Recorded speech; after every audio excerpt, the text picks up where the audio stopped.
शांति। प्यारे भाइयों और बहनों, कल आपने सुनी माँ दुर्गा के दूसरे रूप ब्रह्मचारिणी की कहानी।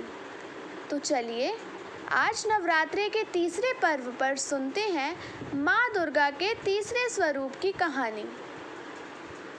नवरात्रि के तीसरे दिन माँ दुर्गा की तीसरी शक्ति चंद्रघंटा की पूजा की जाती है। माँ दुर्गा के इस स्वरूप के मस्तक पर घंटे के आकार का अर्धचंद्र है। इसी कारण इन्हें चंद्रघंटा देवी कहा जाता है। शेर पर सवार देवी चंद्रघंटा के हाथ 10 हैं और उनके 10 हाथों में अस्त्र शस्त्र विराजमान हैं। देवी चंद्रघंटा की मुद्रा दिखने में ऐसी प्रतीत होती है जैसे वो युद्ध करने के लिए तैयार हैं। नवरात्रि की दुर्गा उपासना के तीसरे दिन की पूजा का बहुत ज़्यादा महत्व है, क्योंकि देवी चंद्रघंटा शीघ्र फल देने वाली देवी हैं। उनकी भक्ति करने वालों को जल्द ही अलौकिक वस्तुओं के दर्शन होने लगते हैं, दिव्य सुगंधों के दर्शन होने लगते हैं तथा तरह तरह की दिव्य ध्वनियाँ सुनाई पड़ने लगती हैं। कहते हैं ऐसे क्षणों में भक्तों को बड़ा सावधान रहने की आवश्यकता होती है। देवी चंद्रघंटा की साधना पूर्ण होने पर अति शीघ्र फल प्राप्त होता है। माँ चंद्रघंटा अपने भक्तों के समस्त पाप और बाधाएं नष्ट कर देती हैं। ओम शांति। ओम शांति। नवरात्रि पावन पर्व की मुबारक के साथ आज हम तीसरे दिन में तीसरी देवी चंद्रघंटा देवी की कथा सुन रहे थे। कहानी के अंदर हमने देखा कि किस प्रकार से अस्त्र शस्त्र से सजी हुई माँ चंद्रघंटा, जो कि असुरों का विनाश करने के लिए तत्पर। तो आज चंद्रघंटा देवी की असुरों पर विजय प्राप्त करने का कारण उनके अस्त्र शस्त्र हैं। तो आज हम चर्चा करेंगे कि देवियों को अस्त्र शस्त्र क्यों दिखाए जाते हैं। वास्तव में अस्त्र शस्त्र तो युद्ध करने के लिए ही दिखाए गए हैं। तो प्रश्न आता है कि क्या देवियाँ हिंसक थी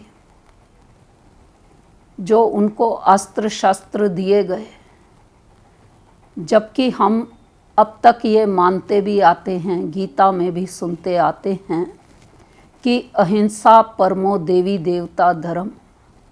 देवी देवताओं का परम धर्म ही अहिंसा है। तो अस्त्र शस्त्र तो युद्ध करने के लिए, हिंसा के लिए प्रयोग किए जाते हैं। तो हमारी ये दिव्य शक्तियों से सुसज्जित कन्याएं, देवियाँ किस प्रकार से हिंसक हो सकती हैं। जरूर अस्त्र शस्त्र धारण करने के पीछे कोई गहरा आध्यात्मिक रहस्य, भावार्थ छिपा हुआ है, जो कि हमको मालूम नहीं है।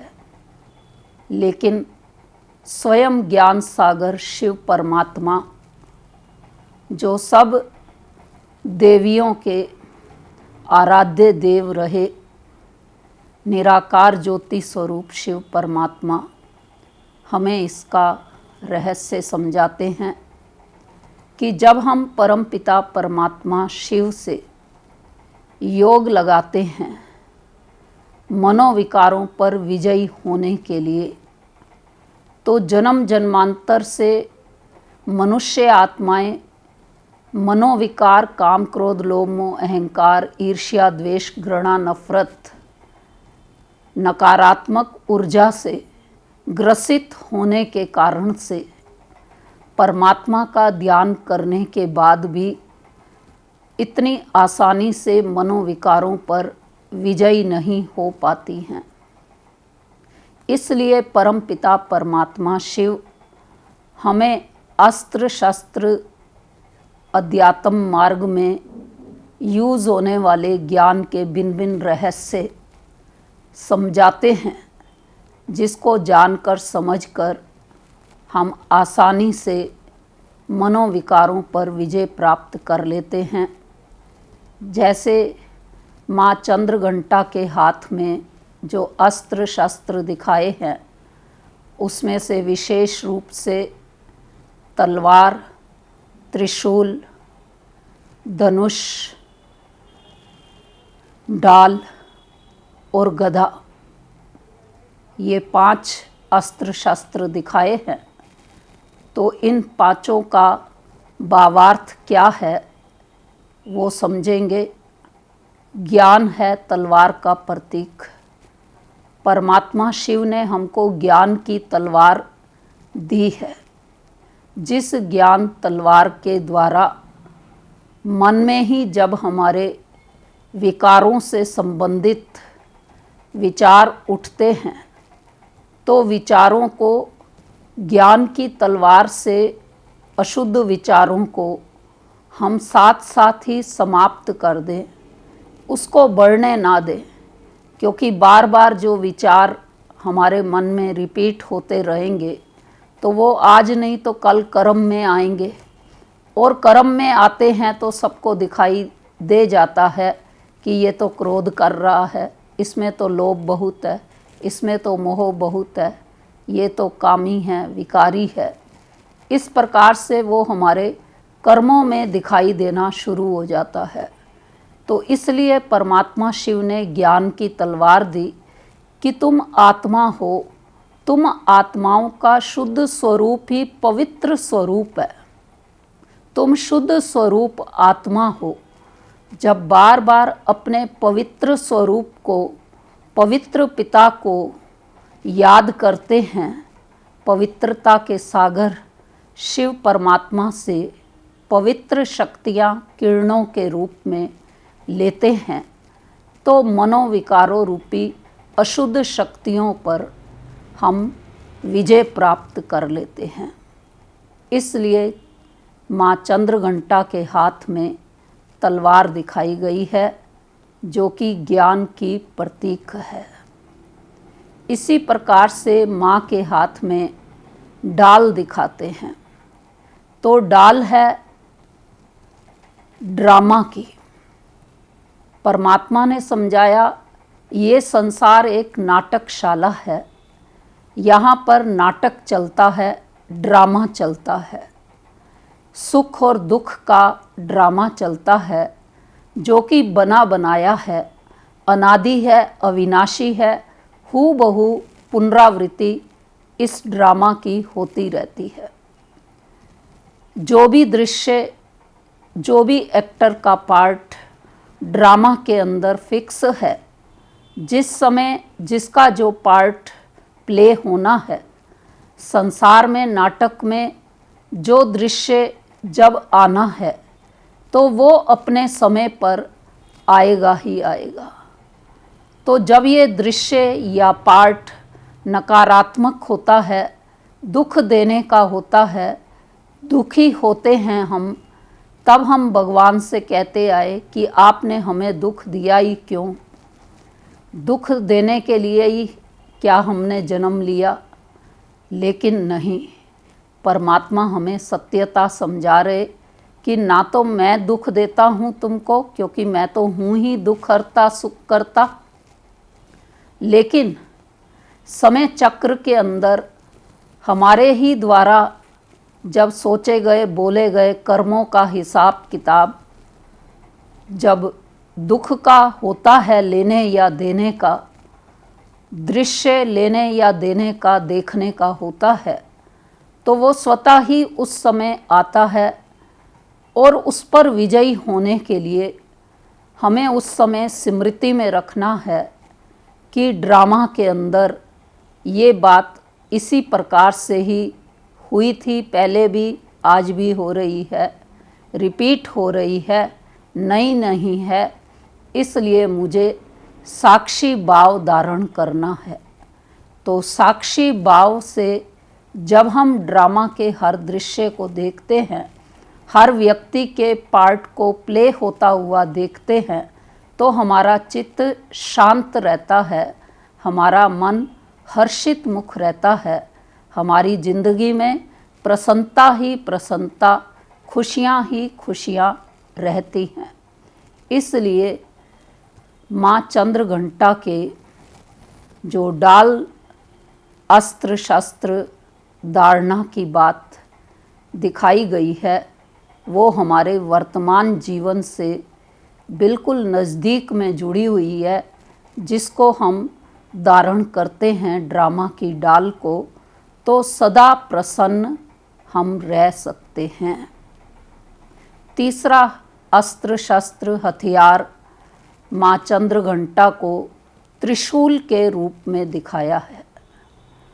तो त्रिशूल वास्तव में परमपिता परमात्मा हम आत्माओं को ज्ञान का तीसरा नेत्र देते हैं, तीनों कालों का ज्ञान देते हैं, तीनों लोकों का ज्ञान देते हैं, जिसके कारण से परमात्मा को त्रिनेत्री, त्रिकालदर्शी, त्रिलोकीनाथ भी कहा जाता है। जब हम परमात्मा द्वारा दिए गए 3 शब्द के ज्ञान को जीवन में अपना लेते हैं, धारण कर लेते हैं, तो इस धारणा से भी हम मनोविकारों पर विजयी हो पाते हैं। साकार सृष्टि पर पार्ट प्ले करते हुए, अप डाउन की स्टेजेस को देखते हुए, मन बुद्धि को इस साकारी दुनिया से दूर, सूक्ष्म लोक से पार, निराकारी दुनिया में, तीसरे लोक में जब हम स्थिर कर देते हैं, परम धाम में स्थिर कर देते हैं, थोड़ी देर के लिए देह और देह की दुनिया की बातों को भूल जाते हैं, तो हमारा मन शांत हो जाता है और दुविधा उलझन में से हम निकल जाते हैं। इसी प्रकार से ज्ञान के तीसरे नेत्र के द्वारा, संसार के आदि मध्य अंत के ज्ञान के द्वारा, हम कोई भी कर्म करने से पहले उसके भविष्य का परिणाम भी क्या हो सकता है, लाभ या हानि का, इसको भी जान जाते हैं, समझ जाते हैं।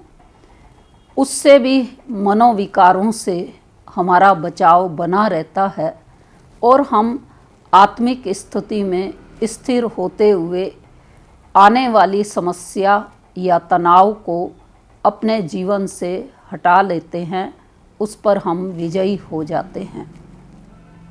इसी प्रकार से माँ चंद्रघंटा को जो गदा अस्त्र शस्त्र दिखाया गया है, तो गदा किस बात की प्रतीक है आध्यात्मिक जीवन के अंदर?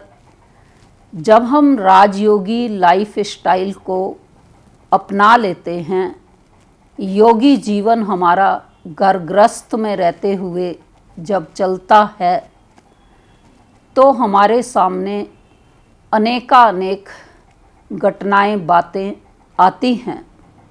आती पहले भी थी, लेकिन पहले हम या तो अपना दोष देखते रहते, अपनी गलतियां, अपना कसूर निकालते रहते थे, या प्रभु को दोष देते रहते थे, भगवान की गलतियां निकालते रहते थे। उससे ही जो है हम उलझन भरी बातें अपनी करते रहते थे। लेकिन अब जब ज्ञान गदा हमारे पास है, तो आने वाली परीक्षाओं को, परिस्थितियों को हम ज्ञान गदा के माध्यम से उसको चलाते हुए, अंदर में उन बातों का चिंतन करते हुए कि कहाँ गलतियाँ हैं, क्यों ये बात हमारे जीवन के अंदर आ रही है, उसको देखकर, चेक करके, और जब अपने आप को परिवर्तन करते हैं, तो हम आने वाली परीक्षाओं पर ज्ञान गदा के द्वारा विजयी बन जाते हैं। जैसे हमारे जीवन के अंदर 4 प्रकार की परीक्षाएं वर्तमान में चल रही हैं। तन की परीक्षा तन के रोग के रूप में, मन की परीक्षा डिप्रेशन के रूप में, धन की परीक्षा गरीबी के रूप में और जन की परीक्षा कोई हमारी प्रशंसा भी करता है तो कोई हमारी बुराई भी करता है, कोई हमें रिगार्ड भी देता है तो कोई डिसरिगार्ड भी करता है, कोई हमारे मुख पर कुछ बोलता है, पीठ पीछे कुछ बोलता है। तो ये सारी जो परीक्षाएं वर्तमान में हमारे जीवन में आ रही हैं, आती रहती हैं, उन सब का सामना हम ज्ञान गदा के द्वारा बहुत आसानी से कर लेते हैं। जब हम रोज़ ज्ञान की बातें सुनते हैं, तन के रोग हमारे सामने होते हैं, तो हम समझ जाते हैं कि ये हमारे स्वयं के कर्म के हिसाब किताब पूरे हो रहे हैं। मन की कमजोरी परमात्मा से मन को लगाने पर स्वतः कम हो जाती है या बिल्कुल समाप्त हो जाती है। धन परमात्मा जो दिव्य गुणों की धारणा हम मनुष्य आत्माओं से करवाते हैं, उसमें मेहनत ईमानदारी के गुणों पर जब हम अपने कार्य को केंद्रित करते हैं तो धन उपार्जन भी हमारा चाहे सर्विस करते हुए चाहे व्यापार करते हुए अधिकाधिक होता ही है, क्योंकि ज्ञान धन सूक्ष्म धन है जो कि हमारे स्थूल धन को भी बढ़ा देता है। इसी प्रकार से व्यक्तियों के संबंध संपर्क में आते हुए जब हमारे को ये समझ आ जाती है कि एक एक आत्मा का अपना अपना निजी रोल है, निजी पार्ट है, हर एक अपना एक्यूरेट प्ले कर रहा है, तो संबंध संपर्क में कुछ भी बातें ऊपर नीचे आती हैं तो उसको हम आसानी से दूर कर लेते हैं ज्ञान गदा के द्वारा। तो इस प्रकार से जो माँ चंद्रघंटा को गदा नाम का अस्त्र शस्त्र दिखाया है, वास्तव में वो ज्ञान की गदा जो विभिन्न परिस्थितियों को, पेपरों को, कठिनाइयों को, मुश्किलों को, मुसीबतों को, समस्याओं को पार करने में हमारी मदद करती है।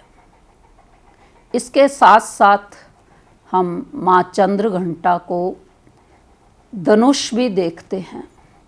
तो भगवान कहता, जो ये आपके मुख के होठ हैं, हम सुनते भी आए इन होठों के बारे में कि इनकी जो आकार आकृति है वो धनुष की तरह हैं।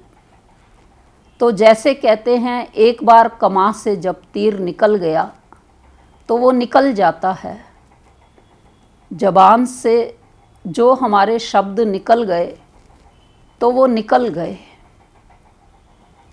अभी तक हम रामायण भी सुनते आए, गीता भी पढ़ते आए, महाभारत की भी कथा कहानियाँ देखते सुनते आए। तो जो भी घटनाओं के कारण बने, वृतांत बने, उसमें मुख्य रोल जैसे शब्दों का ही रहा। रामायण के अंदर आता, राजा दशरथ ने जब हिरण के पानी पीने की आवाज़ सुनी तो उनको लगा कि कोई मनुष्य है, जो कि जब उन्होंने श्रवण, जबकि मटके का पानी भर रहा था और आवाज़ हुई तो ये समझा कि कोई जानवर जो है पानी पी रहा है। तो तब उन्होंने उस शब्द पर ही शब्द भेदी बाण चला दिया था। और जब बाद में पता चला कि वो श्रवण कुमार जी थे तो राजा दशरथ को उनके माँ बाप के श्राप से ग्रसित होना पड़ा और उस श्राप का भुगतान भी करना पड़ा। हम सब ये रामायण में सुनते आते। महाभारत में द्रौपदी ने दुर्योधन के लिए सिर्फ यही शब्द कहे थे, अंधे की औलाद अंधे, तो वो शब्द महाभारत का कारण बन गए। और बहुत शब्द ऐसे भी हैं जो प्रिय होते हैं, सत्य होते हैं, जो वरदान का भी कार्य करते हैं। तो इस समय परमपिता परमात्मा शिव हम मनुष्य आत्माओं को जिस इंद्रधनुष नामक अस्त्र शस्त्र को देने की, प्रयोग में लाने की बात करते हैं, वो है हमारी वाणी, हमारे शब्द, हमारे बोल, जिसको परमात्मा हमें स्लोगन के रूप में भी देते हैं कि कम बोलो, धीरे बोलो, मीठा बोलो। परमात्मा जो हमको ज्ञान देते हैं उसे शब्दों के द्वारा ही, जैसे आज भी आपको उनके असली भाव क्या है वो समझा रहे हैं। तो जब सत्यता हमारे को समझ आ जाती है, शब्दावली ठीक हमारे कानों तक पहुंचती है, तो हमारा मन मोर नाच उठता है। हमें अति प्रसन्नता की महसूसता होती है ठीक शब्दों के प्रयोग करने से। ठीक शब्दों के प्रयोग से हम औरों की दुआएं ले सकते, औरों के आशीर्वाद ले सकते, औरों से वरदान ले सकते हैं। और यही शब्द अगर हम वाणी के द्वारा, होठों के द्वारा, मुख से ठीक नहीं निकालते हैं तो लड़ाई झगड़े के भी कारण हम स्वयं ही खड़े कर देते हैं, समस्याएं भी हम स्वयं ही पैदा कर देते हैं। तो इसलिए इस समय हमें परमपिता परमात्मा शिव की आज्ञा के अनुसार कम बोलना है, धीरे बोलना है, मीठा बोलना है। मुख से सदैव ज्ञान रतन ही निकालने हैं। जैसे हंस होता है, वो मोती रत्नों को अलग कर देता है, पत्थर को अलग कर देता है, खीर नीर को अलग कर देता है।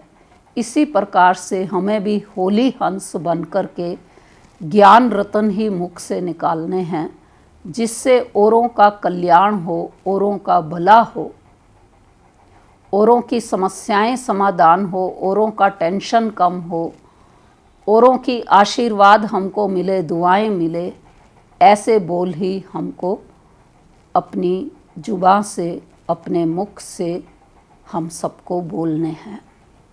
तो इस प्रकार से देवियाँ जो अस्त्र शस्त्र धारण किए हुए नवरात्रे के दिनों में हमको चित्रों के अंदर, मूर्तियों के अंदर, पेंटिंग के अंदर, नाटक ड्रामा के अंदर, सीरियल के अंदर, कथा कहानियों के अंदर दर्शाई गई हैं, अस्त्र शस्त्र की धारणा वास्तव में आध्यात्मिक रहस्यों के अनुसार हमारे जीवन के अंदर जो नकारात्मक ऊर्जा है, बुराइयां हैं, मनोविकार हैं, उन पर विजय प्राप्त करने के ये अस्त्र शस्त्र हैं जो परमात्मा हमको इस समय दे रहे हैं, देते हैं। हम सभी आज नवरात्रि पर यही अपने मन में संकल्प धारण करें कि जीवन को श्रेष्ठ बनाने के लिए, सुखद बनाने के लिए हम ये अध्यात्म के अस्त्र शस्त्र धारण करके स्वयं के और औरों के जीवन में सुख लाने का, शांति लाने का प्रयास करेंगे। इन्हीं शुभकामनाओं के साथ नवरात्रि की पुनः बधाई। ओम शांति। नवरात्रि के तीसरे दिन चंद्र घंटा का था, मस्तक